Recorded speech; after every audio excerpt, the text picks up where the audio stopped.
సింగరేణిలో CBSE education కు chairman గారు నిర్ణయం తీసుకోవడం జరిగింది. ప్రతి ఏరియాలో ఒక సిబిఎస్ఈ స్కూల్ ఏర్పాటు చేయాలని హెచ్ఎంఎస్ కోరుతుంది. కొన్ని ఏరియాల్లో సిబిఎస్ఈ పాఠశాలలో ఎడ్యుకేషన్ మొదలు కాకముందే దందాలు మొదలుపెట్టిన చోట మోటార్ లీడర్లు సింగరేణి యాజమాన్యం కార్మికుల పిల్లలకు, కాంట్రాక్టు కార్మికుల పిల్లలకు పూర్తిగా ఎడ్యుకేషన్ అంతే విధంగా చూడాలి. పైరవీకారులకు మీరు సహకరిస్తే చూస్తూ ఊరుకోమని హెచ్చరిస్తున్నాం. 100% సింగరేణి కార్మికుల పిల్లలకు, కాంట్రాక్టు కార్మికుల పిల్లలకు ఇవ్వాలి అని హెచ్ఎంఎస్ కోరింది యాజమాన్యం. 80% ఇస్తామని ఒప్పుకోవడం జరిగింది. 20% రికమెండేషన్ కు అంటే ఎలా? పీడీఎఫ్ వాళ్ళకి ఇవ్వాలి, కానీ ఎమ్మెల్యేలకు, ఎంపీలకు రికమెండేషన్స్ ఇస్తే ఎలా? ప్రాజెక్టు ఎఫెక్టెడ్ విలేజెస్ వాళ్ళకు ఇవ్వచ్చు. ఈ పైరవీకారులు అడ్డుగా మారితే మాత్రం చూస్తూ ఊరుకోమని హెచ్ఎంఎస్ రాష్ట్ర అధ్యక్షులు రియాజ్ అహ్మద్ డిమాండ్ చేశారు. కార్మికుల పిల్లలకు క్వాలిటీ ఎడ్యుకేషన్ చేయాలని ఆయన కోరారు. సింగరేణి యాజమాన్యానికి, ఎడ్యుకేషన్ డిపార్ట్మెంట్కి హెచ్ఎంఎస్ హెచ్చరిక. చదువు నాశనం చేసిండ్రు. ఒకప్పుడు సింగరేణి స్కూల్లో రికమెండేషన్ నడవకపోయేది, స్ట్రిక్ట్గా ఉండేది. ఇలా చదువుకున్న వాళ్ళు ఐఏఎస్ ఆఫీసర్లు కూడా అయినరు సింగరేణి స్కూల్లో. ఈ మధ్యకాలంలో దరిద్రపు ఆఫీసర్లు కొందరు చదువు మనం ఎందుకు చెప్పాలి, సొసైటీకి పెట్టాలి అని చెప్పిన తర్వాత, సొసైటీ అని పేరు తీసుకొచ్చిన తర్వాత ఎవరు అడ్మిషన్ తీసుకోవడానికి భయపడుతున్నారు.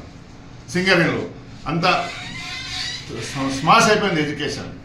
అయినా ఇప్పుడు ప్రతి ఒక్క కార్మికుడు పిల్లలను సెంట్రల్ సిలబస్లో చదివేయాలని ఎన్టీపీసీకి పోయి రికమెండ్ చేసుకుంటారు. అడుక్కునే పరిస్థితి ఏర్పడ్డది మన సింగరేణి కార్మికులు బిడ్డల చదువు కోసం.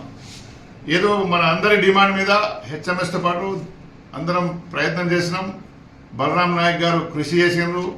సెంట్రల్ సిలబస్ సింగరేణికి తీసుకొచ్చారు.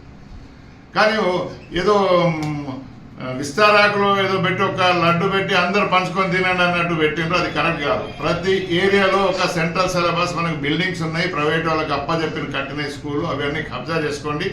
ప్రతి ఏరియాలో ఒక స్కూల్ కట్టండి సెంట్రల్ సిలబస్.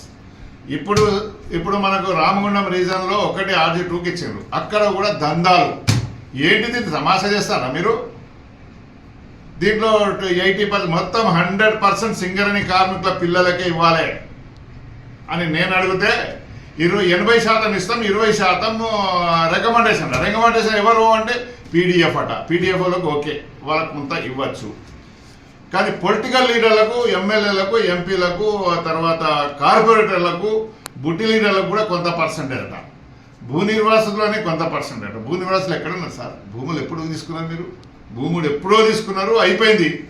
ఎప్పుడో 50 సంవత్సరాల కింద తీసుకున్న భూములను కూడా భూ నిర్వాసులను తీసుకొస్తే జీపులు వాళ్ళకే, బొలోరోలు వాళ్ళకే ఒక బిజినెస్ అయిపోయింది.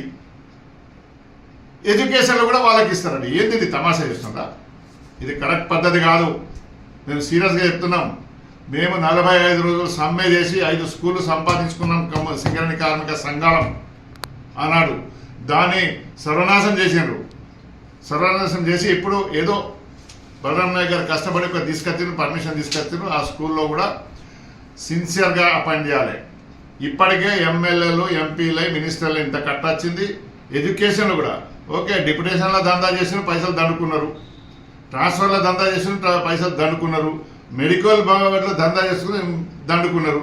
ఎడ్యుకేషన్ సీట్లకు కూడా దందా మొదలైంది. విజిలెన్స్ ఏం చేస్తామని చూడండి. ఇప్పుడు ఇవాళ నేను ఓపెన్గా ఛాలెంజ్ చేస్తున్నా మేనేజ్మెంట్కు. ఎడ్యుకేషన్ అనేది సీరియస్గా ఉండాలి, సిన్సియర్గా ఉండాలి, క్వాలిటీ ఉండాలి. టీచర్లను కూడా మంచి వాళ్ళని సెలెక్ట్ చేయాలి. ఈ లీడర్ పెండ్లానికి, ఆ ఆఫీసర్ పెండ్లానికి, ఇంకో చెప్పినోనికి పెండ్లాలకు ఎడ్యుకేషన్ లేకుండా టీచర్కి ఇస్తే వాళ్ళు పనిచేయరు. సెలక్షన్ పెట్టి మెరిట్ ఉన్న వాళ్ళకు టీచర్స్ ప్లస్ ఎలక్షన్ స్టూడెంట్స్ కూడా, అడ్మిషన్స్ కూడా వాళ్ళకి ఇవ్వాలి. ఫస్ట్ ప్రయారిటీ సింగరేణి కార్మికులు అందరికి ఇవ్వాలి. ఒక నిజంగానే ఒక పెట్టిన కదా 20% అన్నాం. మరి మేమేం తప్పు చేసినాం? ట్రేడ్ యూనియన్ కూడా 5% ఇవ్వు. 5 జాతీయ సంఘాలు 5 ఒక్కొక్క 1% ఇవ్వు. దీనిని వ్యతిరేకిస్తున్నా, కానీ వాళ్ళకి ఇస్తున్నప్పుడు మా ట్రేడ్ యూనియన్లు కూడా ఇవ్వాలి. ట్రేడ్ యూనియన్లు గాలిపోయినారు. మేము అక్కడ చక్కగా నిలబడితే నీ స్కూళ్ళు గీసులు అన్నీ బంద్ అవుతాయి. కనుక RG2లో ఇవాళ ఇంటర్వ్యూ జరుగుతుంది. పొలిటికల్ లీడర్ కట్టబట్టుకున్నారు, కార్పొరేటర్స్ కట్టబట్టుకున్నారు. ఇంట్లో ఆఫీసర్లే పీడీఎఫ్ పేరు మీద సర్టిఫికేట్ తీసుకుపోయి వానికి ఇస్తాం, ఇంకో పేరు సర్టిఫికేట్ తీసుకుని వానికి ఇస్తామని ఇట్లా దీంట్లో కూడా దందా నడుస్తుంది. ఆ దందా ఆపండి. సెలక్షన్, అడ్మిషన్ అన్నది ఇంపార్టెంట్. కాన్వెంట్ స్కూళ్ళల్లో ఎవరిని అడుగు పెట్టనివ్వరు. కాన్వెంట్ స్కూళ్ళలో ఇప్పటి కూడా వాళ్ళకి నేను సపోర్ట్ చేస్తున్నా. కాన్వెంట్ స్కూల్లో రికమెండ్ తీసుకురావడానికి ఎవరికి గేట్ లోపల కూడా రానివ్వరు. మీరు కూడా అట్లనే చేయండి, సెలక్షన్ చేయండి. మా సింగరేణి ఆఫీస్లో కూడా, సింగరేణి స్కూల్లో కూడా అది అంతకుముందు పైరవీకారులకు ఎవరికి అడుగు పెట్టనివ్వలే. సిన్సియర్గా తీసుకున్నారు. ఇవాళ సింగరేణిలో కూడా సెంట్రల్ సిలబస్ అదే విధంగా తీసుకోవాలని హెచ్ఎంఎస్ డిమాండ్ చేస్తుంది.